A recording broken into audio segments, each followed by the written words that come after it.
ಪ್ರಭು ಯೇಸುವಿನಲ್ಲಿ ಅನುಗ್ರಹಿತರಾದ ಪ್ರಿಯರೇ, ಇಂದು ಭಾನುವಾರ. ಇಂದು ಲೋಕಾದ್ಯಂತ ಅರ್ಪಿಸುವ ದಿವ್ಯ ಬಲಿ ಪೂಜೆಯಲ್ಲಿ ಸಮರ್ಪಿಸಿ ಪ್ರಾರ್ಥಿಸುತ್ತೇನೆ. ನಿರೀಕ್ಷೆಯಿಂದ, ಪ್ರಾರ್ಥನೆಯಿಂದ ದೇವರ ವಾಕ್ಯವನ್ನು ಆಲಿಸಿರಿ. ವಾಕ್ಯವನ್ನು ಆಲಿಸಲು ದೇವರು ಪ್ರೇರಣೆ ನೀಡುವುದು ಹಾಗೂ ನಾವು ದೇವರ ವಾಕ್ಯವನ್ನು ಆಲಿಸುವುದು ದೇವರ ಒಂದು ಪದ್ಧತಿಯಾಗಿದೆ. ಆಮೇನ್. ನಮ್ಮ ಪ್ರಾರ್ಥನೆಗೆ ಉತ್ತರವಾಗುತ್ತಿದೆ ಪ್ರತಿನಿತ್ಯ ಆಲಿಸುವ ವಾಕ್ಯ ಎಂದು ಅನೇಕರು ನುಡಿಯುತ್ತಿದ್ದಾರೆ. ನನ್ನ ಕಾರ್ಯವನ್ನು ತಿಳಿದು ಈ ವಾಕ್ಯ ನನಗಾಗಿ ಪ್ರತಿನಿತ್ಯ ನೀಡುತ್ತಿದ್ದಾರೆ ಎಂದು ಹೇಳುವವರು ಸಹ ಅನೇಕರಿದ್ದಾರೆ. ಪ್ರಿಯರೇ, ನಿಮ್ಮನ್ನು ಅರಿಯುವ ದೇವರಿದ್ದಾರೆ. ಆಮೇನ್. ಈ ವಾಕ್ಯದಲ್ಲಿ ದೇವರೇ ಆಗಿದೆ ನನ್ನೊಂದಿಗೆ ನಿಮ್ಮೊಂದಿಗೆ ಮಾತನಾಡುತ್ತಿರುವುದು. ಆಮೇನ್. ದೇವರ ವಾಕ್ಯವಾಗಿದೆ, ದೇವರ ಶಬ್ದವಾಗಿದೆ. ಈ ವಾಕ್ಯದಲ್ಲಿ ನಾವು ಆಲಿಸುತ್ತಿರುವುದು. ನಮಗೆ ಶ್ರದ್ಧೆಯಿಂದ ದೇವರ ವಾಕ್ಯವನ್ನು ಆಲಿಸೋಣ. 1 ಸಾಮುವೇಲ್ 1ನೇ ಅಧ್ಯಾಯ 27 ಮತ್ತು 28ನೇ ವಾಕ್ಯ.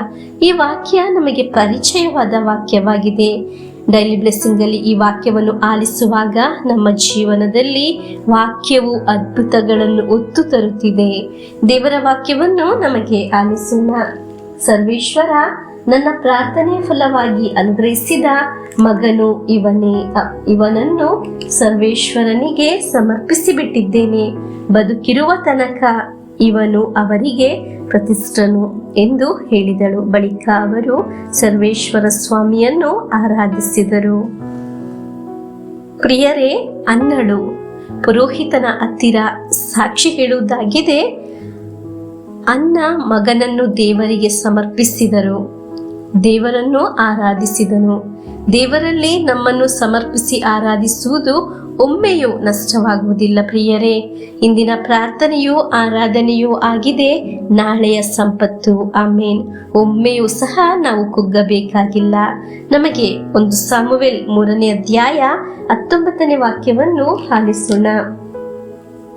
ಸಾಮುವೇಲನು ದೊಡ್ಡವನಾಗುತ್ತಾ ಬಂದನು, ಸರ್ವೇಶ್ವರ ಅವನೊಡನೆ ಇದ್ದರು. ಆದುದರಿಂದಲೇ ಅವನು ಪ್ರವಾದನೆ ಮಾಡಿದವುಗಳಲ್ಲಿ ಒಂದು ತಪ್ಪಿ ಹೋಗಲಿಲ್ಲ. ಪ್ರಿಯರೇ, ದೇವರಲ್ಲಿ ತನ್ನನ್ನೇ ಸಮರ್ಪಿಸುವವನು ಅನುಗ್ರಹದಲ್ಲಿ ಬೆಳೆಯಲು ಆರಂಭಿಸುತ್ತಾನೆ. ಮಕ್ಕಳಿಗಾಗಿ ಪ್ರಾರ್ಥಿಸುವ ತಂದೆ ತಾಯಿಯರೇ, ಇದನ್ನು ನೀವು ತಿಳಿದಿರಬೇಕು. ಮಕ್ಕಳನ್ನು ನೀವು ದೇವರ ಸನ್ನಿಧಿಯಲ್ಲಿ ಸಮರ್ಪಿಸಿ ಪ್ರಾರ್ಥಿಸುವಾಗ ಏನು ಸಂಭವಿಸುವುದು ಎಂದು ನಮಗೆ ಈ ವಾಕ್ಯದಲ್ಲಿ ನಾವು ಕಾಣಬಹುದು. ಇದಕ್ಕಿಂತ ಒಂದು ದೊಡ್ಡ ಸಾಕ್ಷಿ ನಮಗೆ ಬೇಕಾ? ಪ್ರಿಯರೇ, ಪ್ರತಿನಿತ್ಯ ನಮಗೆ ಓದಲು ಸಿಗುವ, ಪ್ರಾರ್ಥಿಸಲು ಸಿಗುವ ಅವಕಾಶ ಅದು ನಾಳೆಯ ಸಂಪತ್ತಾಗಿದೆ. ಡೈಲಿ ಬ್ಲೆಸ್ಸಿಂಗ್ ಅಲ್ಲಿ ವಾಕ್ಯ ಆಲಿಸುವ ಒಂದೊಂದು ವ್ಯಕ್ತಿಗಳು ಇದನ್ನು ಹೇಳಲು ಸಾಧ್ಯ. ಒಂದೊಂದು ಅನುಗ್ರಹಗಳನ್ನು ನಾವು ಸಾಕ್ಷಿಯಾಗಲು ಅನುಭವಿಸಲು ಸಾಧ್ಯ. ಪ್ರಿಯರೇ, ನಾವು ಪ್ರಾರ್ಥನೆಗೆ ಬೆಲೆ ನೀಡಬೇಕು. ಬೆಲೆ ನೀಡಿ ದೇವರಿಗೆ ಸಮರ್ಪಿಸಿ ಪ್ರಾರ್ಥಿಸಬೇಕು. ದೇವರು ನಮ್ಮನ್ನು ಖಂಡಿತವಾಗಿಯೂ ಅನುಗ್ರಹಿಸುತ್ತಾರೆ. ಆಮೇನ್. ಅಲ್ಲೆಲುಯ್ಯ. ನಮಗೆ ಇಂದು ಆಲಿಸಿದ ವಾಕ್ಯದಲ್ಲಿ ನಮ್ಮನ್ನೇ ಸಮರ್ಪಿಸಿ ಪ್ರಭು ಯೇಸುವಿನ ಆಶೀರ್ವಾದವನ್ನು ಸ್ವೀಕರಿಸೋಣ. ನಮ್ಮೇ ಪ್ರಭು ಯೇಸು ಕ್ರಿಸ್ತರ ವರಪ್ರಸಾದವು, ದೇವರ ಪ್ರೀತಿಯು, ಪವಿತ್ರಾತ್ಮರ ಅನ್ಯೋನ್ಯತೆಯು ನಿಮ್ಮೊಡನ ಇರಲಿ. ರೋಗದಿಂದ, ಅಪಘಾತದಿಂದ, ವಂಚನೆಯಿಂದ, ನಿರಾಶೆಯಿಂದ ಸ್ವರ್ಗದ ದೇವರು ನಿಮ್ಮನ್ನು ಅದ್ಭುತವಾಗಿ ಸಂರಕ್ಷಿಸಲಿ. ದೀರ್ಘಾಯುಸ್ಸು, ಆರೋಗ್ಯ, ಸಮಾಧಾನ, ಸಂತೋಷ ಉಂಟಾಗಲಿ.